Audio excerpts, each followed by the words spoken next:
বন্ধুরা, আজ মুক্তি পেয়েছে সুপারস্টার জিতের বহুল প্রতীক্ষিত সিনেমা কেউ বলে বিপ্লবী কেউ বলে ডাকাত। আর কলকাতা সহ বিভিন্ন জায়গায় ছবির বেশ কিছু শো হাউসফুল যাচ্ছে। হলের বাইরে ভক্তদের উচ্ছ্বাসও চোখে পড়ার মতো।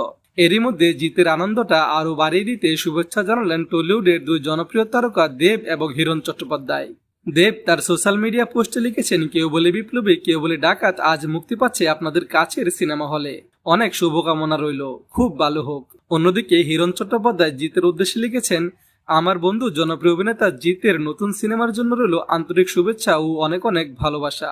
আপনারা সবাই হলে গিয়ে ছবিটি দেখবেন এবং আপনাদের ভালোবাসা ও আশীর্বাদে ছবিটি যেন সুপারহিট হয় এই কামনাই করি মন থেকে। বন্ধু জিতের জন্য রইল অল দ্য ভেরি বেস্ট। ছবিটির বিপুল সাফল্য কামনা করি। অর্থাৎ দুই মেরুর দুই তারকা হলেও জিতের সিনেমার সাফল্যের জন্য দুজনেই একসঙ্গে শুভেচ্ছা জানালেন। আর জিতু, দেব এবং হিরণ দুজনকে আন্তরিক ধন্যবাদ জানিয়েছেন। এখন প্রত্যাশা একটাই, দর্শকদের ভালোবাসায় আজ কেউ বলে বিপ্লবী কেউ বলে ডাকাত বক্স অফিসে দুর্দান্ত কালেকশন করুক।